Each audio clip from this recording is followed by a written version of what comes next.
Hey guys, in this video I'm reacting to the final 27 hours of Juice World. Let's see what this video is about. Let's go. Yeah, 9 minutes inside the Atlantic airport. They got a guy teasering in here. This would be the call that unfortunately marked the end of Juice WRLD's life. Just hours prior, he was seen on Instagram joking around and having fun with his entourage in a private jet en route to Chicago. However, whilst on board, the relaxed environment would transform into a state of panic after Juice WRLD also learned that, according to the original leaked case incident report, members of the Gang Investigation Federal Task Force were waiting for them to land at the airport so they could conduct a cannabis/weapons investigation. How did law enforcement know that Juice WRLD would be carrying illegal contraband upon landing? Did it have something to do with his girlfriend's meth trafficking charge from 2 years prior, or the death of another Chicago rapper from only 6 days beforehand? Was his death a result of trying to avoid jail time upon landing, or simply an unexpected overdose that promotes What? Jay did not swallow a bunch of pills because the police were at the airport. I mean, the story that I personally heard is that he swallowed pills and he overdosed. I do not know if that's the case or not, but apparently there were some gang activities going on. I didn't know about that. So yeah, let me hear. coincidental time possible. Some conspiracy theories posit that Juice WRLD isn't even dead at all, some of which being supported by a surprising amount of evidence. Regardless, one thing was for certain, as outlined in the original case incident report. At the time of his death, Juice WRLD aka Jared Higgins was a heavy Percocet user and, quote, had a drug problem. He tried lean for the first time in the 6th grade after listening to Future's 2011 Sixth grade? Wow. mixtape Dirty Sprite 1, with Juice stating, "What do you expect if I'm a young dude that really loves music, really looks up to these artists? I didn't have a man giving..." See, and they say these artists shouldn't be role models to these kids. Listen, I understand. Like, I also don't feel like somebody else should be a role model to your child. Like, you should be your child's role model. You feel what I'm saying? But music does have influence on these little kids. They be listening to this rap music, this gang music, sexual music, and they think that's the lifestyle they want because that's all they listen to. And most of the time they ain't it, because some of these rappers, they be rapping about all these things, but they don't do it themselves. And these kids, they listen to this music and they think that, oh, my favorite rapper does this, I will do it too, or I want to do it too. And then you find kids that be out here doing these things, and it's honestly very sad. It's very sad. That's why I feel like as parents, you should, monitor what your child is listening to. Like, don't let your children listen to everything, because some of this music is cooked up all the way through. No joke. me no type of guidance. My father wasn't in my life like that. So listening to this grown-ass man rap about lean, I'm like, well, that sounds really appealing. You always had issues with drugs even before you started to get famous and rich? Yeah, for sure. I mean, it was something that I was into early, low-key, due to music. The second song I've ever heard about Future, Dirty Sprite, like off the first Dirty Sprite mixtape, had me wanting to sip lean at like 11, 12 years old, bro. 2 to 3 years later, Juice found himself getting involved with harder substances. I ran into some Percocets my freshman year, 14, 15 years old, 13, 14. 14? This a baby. This is a child. This is very young, I'm not gonna lie. This is sad. However, despite showing his knowledge about how bad these drugs were, Juice was unable to stop his addiction. Your mind can tell me, hell no. But your body is dependent. So it's like, it can tear you apart. Battle. His music often referenced take these substances as a coping mechanism for what his girlfriend explained to be an anxious, overactive, fast-paced mind. Being so famous with access to such a large pool of money also seemed to influence Juice WRLD's drug problem. Do you feel like you fell into that trap though, as you started to get money and stuff, you just started to do more and more drugs and kind of let it get bad? I would say, I guess somewhat. While in a different Instagram livestream, it stated that money did almost nothing to fix the problems that had caused his drug addiction in the... I mean, exactly. It's not gonna fix it. Matter of fact, it will make it worse, because now you got all the money, you can buy anything you want. It also depends what type of crowds you hang around. You know what I'm saying? Because the people you hang around has influence on you, even though you don't exactly see it in the moment. First place. I deal with anxiety and depression just because you got money. Money is the answer to certain problems, but it is not the answer to those type of problems. That's a fact. In the months leading up to his death, Juice's drug problem appeared to have gotten worse. We calculated it up, and it was like over 20 pills a day he was doing. 20% a day? Yeah. Juice's recording engineer, Max Lord, would state in a GQ interview, "We're all starting..." Okay, sure, but I mean, I'm not gonna lie, 20 is crazy. It's a lot. 20 pills a day is a lot. I feel like everybody can agree with that, right? So it's like, okay, fine, sure. He's taking all these pills. Like, people around him, are they trying to get him help? But I guess you can argue that, if somebody don't want help, then it's a lost case, sure. But this is very sad. And he's young also, I think. He doesn't look that old. Needed to be on his case a lot more about the amount of pills he was taking. He was hiding and compartmentalizing how much he was doing with different people. He'd come into the studio room and act like he hasn't gotten high at all that day and do a certain amount in there before I tell him, bro, no, chill. Then he was going upstairs and hanging out with the guys and doing the same thing. Max Lord would then go on to state, I and a couple other people had come to him in tears like, we're worried about you, and we're scared we're going to lose you if you keep up these habits, and we have to do something. Which led to Juice WRLD agreeing to attend rehab, which was scheduled to begin on the 22nd of December 2019, 2 weeks after he would board the flight that would ultimately lead to his death. Jay was supposed to go to rehab that month. We tried so hard to do positive things every day, like ride dirt bikes or paintball to keep busy, and not do pills, but every night once he hit the studio, that was it. He loved it. With all Oh no. This is so sad. And I'm sure for the mother, like it must hurt to see your child go through that. this in mind, it's hardly surprising to hear that when Juice WRLD and his 8-person entourage would pull up to the plane, they were carrying an otherworldly amount of illegal narcotics. The group had shown up to the chartered private jet over 3 hours late, according to FlightAware's plane tracker. However, during the Into the Abyss Juice WRLD HBO show, his cousin Sean Bailey would state that they were actually 6 hours late before going on to mention that the pilot was in a foul mood as a result of the delay. The advantage of chartering a private jet is that once everyone is inside the plane, you can take off instantly. There's waiting around, as is the case with a commercial flight.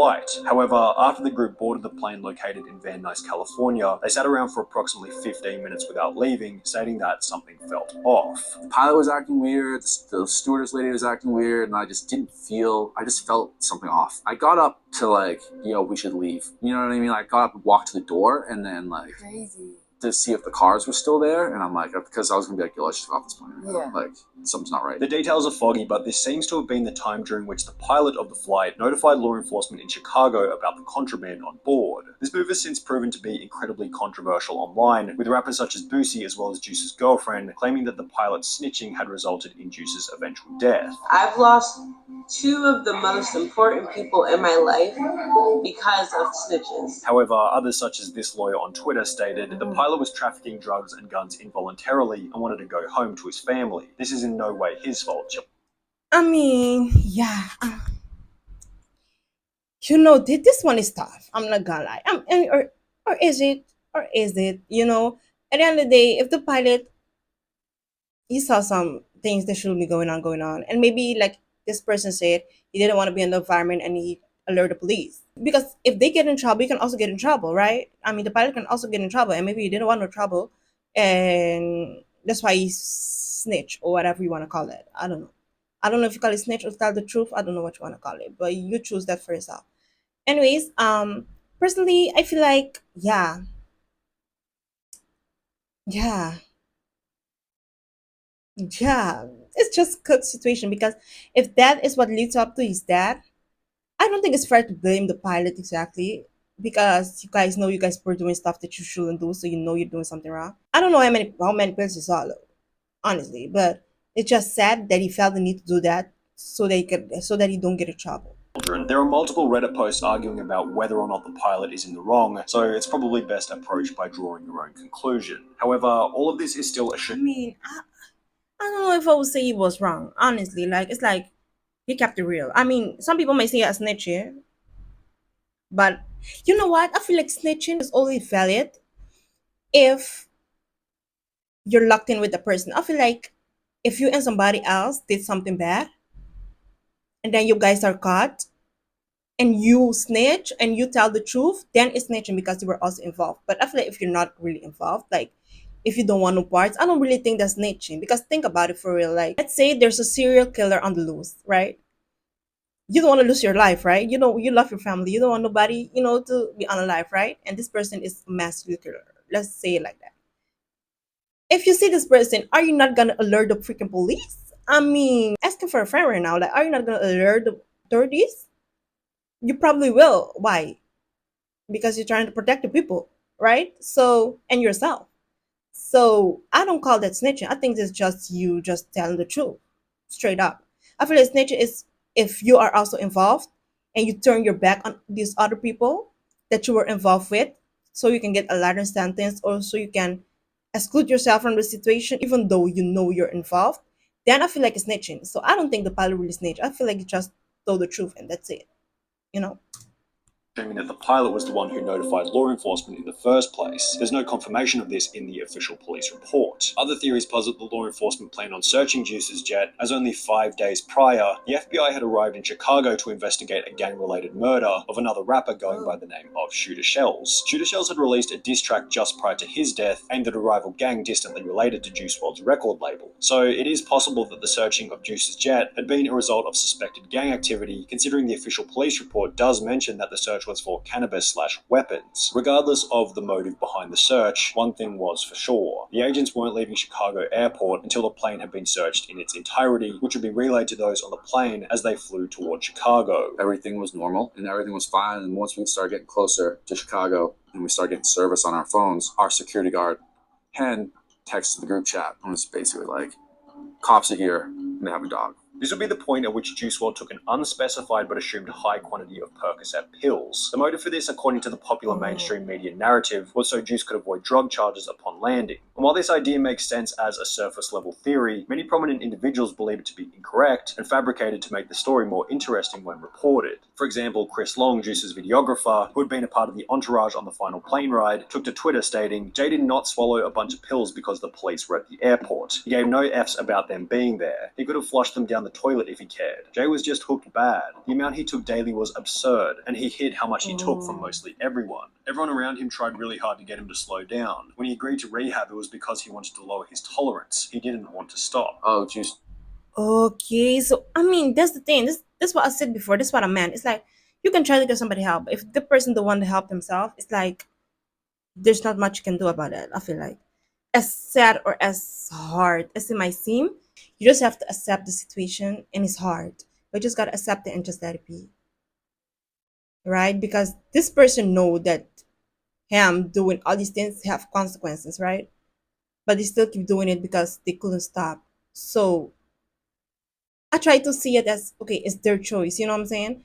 Instead of being like, okay, maybe this person could have done more. It's like, okay, in reality, no, nobody could have done more because even if you're trying to get a person help, the person can go in their home at your house or try to sneak away and do the same thing. It's like, okay, fine. The help you're trying to give the person is honestly for nothing. It's in vain because the person don't want to get better themselves.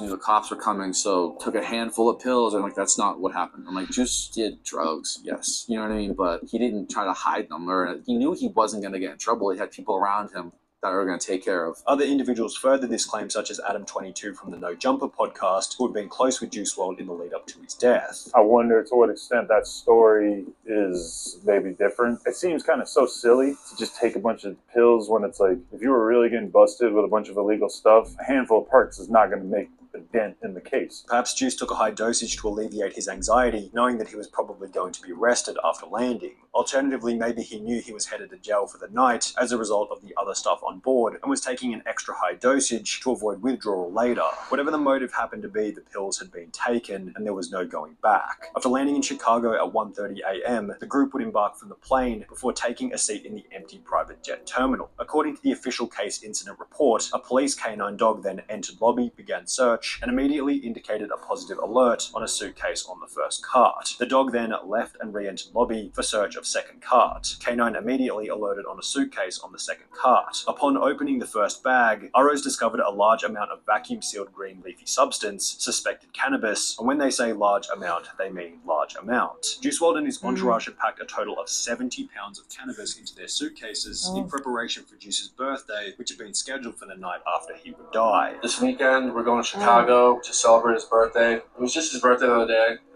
but we're going this weekend, Saturday. We're flying out there. We're going to have a birthday party with his mom and family and friends and stuff like that from out there. So.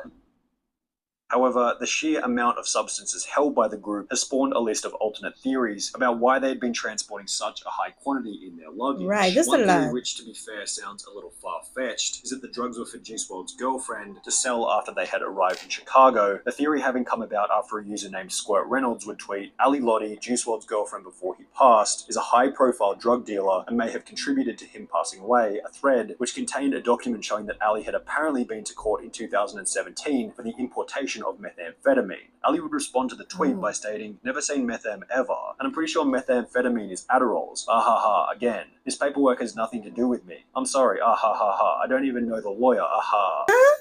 Hold on. I don't know if she's trolling with this bah, but it sounds weird. I'm not gonna lie. It sounds weird. Ah ha ha. This has nothing to do with me. Look it up. Look into it. Ha ha ha ha. I can't help you. I ain't losing sleep over it. Ah ha ha ha. Okay, I don't like that. I didn't like the. I don't know. I don't care if it's humor or whatever. It sounds weird. You know what? You know what? Let me not say what I want to say because no.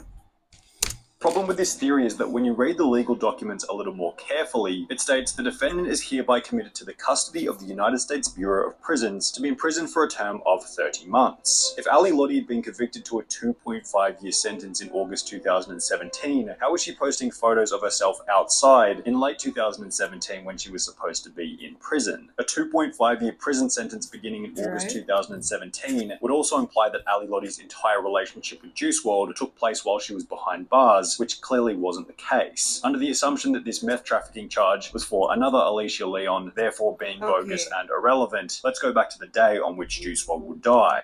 Okay, so now it makes sense, but still, the way she was typing was a little weird. Whilst waiting in the empty private jet terminal as the police were uncovering the concealed drugs, during the search, Jared A. Higgins, aka Juice WRLD, began to have a medical emergency. It appeared that Higgins was suffering from a seizure. ROs asked of Higgins if he suffered from any medical issues and if he had ingested any drugs. Leon related that Higgins did not have any medical conditions and that Higgins takes Percocet and has a drug problem. As a result, police would administer 2 shots of Narcan to stop the overdose. However, the rest of the group would go on to state that it didn't seem like the police cared about the fact that Juice was having a seizure. It seemed like all the cops there just didn't give a shit. Like they sat there very nonchalantly and like Ali's screaming to call 911. Following the realization that Juice WRLD was overdosing, he'd be rushed to the Advocate Christ Medical Center before being pronounced dead at 3:14 a.m., with the autopsy ruling the cause and manner of death to be oxycodone and codeine toxicity/accident. And while this would tragically mark the end of Juice WRLD's life, it will begin a string of conspiracy theories which put forward the idea that Juice WRLD wasn't really dead. I may sound crazy, but please listen up. I don't believe Juice WRLD's dead. Here's why. Those who believe the conspiracy reference tweets such as this one from 2017, which read, "My goal is to get overly famous, shine for a couple years, then fake my death." In the song Legends, Juice would write, "What's the 27 club? We ain't making it past 21," which was certainly interesting considering Juice had died only 6 days after his 21st birthday. This was accompanied by him mentioning that he felt like John Lennon in the song All Girls Are the Same, which This is, I'm not gonna lie, it is weird, it's bizarre. many considered to be further evidence for the conspiracy, since they both died on the same day of the year, December 8th. In addition to this, an artist by the name of Clever, who had collaborated with Juice WRLD in the past, would release an album titled Crazy in early 2021, with the first letter of each song on the album spelling out the sentence, "Juice WRLD is alive." So, if he wasn't dead, where had he gone? Well, the main theory is that Juice WRLD's currently living in the Bahamas. This theory began after he posted a photo in October 2019 on Instagram of a private jet with the numbers N999EH. By tracking the plane, it can be seen that instead of flying from LA to Chicago on the date of Juice's death, it instead flew to Nassau in the Bahamas. However, the problem with this conspiracy is that the N999EH jet was more than likely a rental jet owned by a charter company, meaning that it could have been anyone flying to the Bahamas on the day that Juice died. It's probably important not to give these conspiracy theories too much attention, as the Right, this is what I was about to say, but I hold my tongue. I held my tongue. Honestly, okay, with the whole faking that situation, I feel like, alright, cool. These celebrities, they have money, they can do that, but I feel like people is making it seem like every celebrity is faking their death, and it's like, okay, fine. People also die on a daily, so you feel what I'm saying? And I don't believe everybody faked their death, you know? I mean, sure, he talked about it, but it doesn't mean he did it. You know what I'm saying? Because you never know when you're gonna, pass away. So that's just a little weird to me that people always think that a celebrity is still alive. I mean, sure, they have the money, but like I said before, people die every single day. So are you telling me these celebrities are immortal? I mean, I'm just asking. I'm be honest, this video was very sad. Um, may his soul rest in peace. Ludicrousy of them could probably be seen as disrespectful to those who had to witness Juice's. Yeah, that's true. And I also feel like that. I also feel like you're taken away.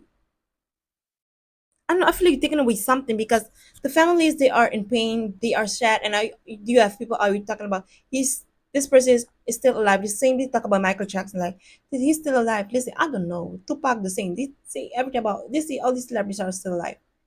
I don't know. All right. And I feel like it's like this man said, I feel like it's disrespectful to the family because they really went to all the stages of grief. You feel what I'm saying? So now you are literally taken away from that in the sense of you always talking about this person alive, you keep talking on this person's name, and it's like it's not cool, you know. Let the person rest in peace. Unfortunate passing, and the emotion shared by those in his inner circle is almost certain evidence for his tragic death at 3:14 a.m. on the 8th of December 2019. So yes guys, this was the video. Don't forget to like, comment, and subscribe, and I'll see you guys in the next one. Bye.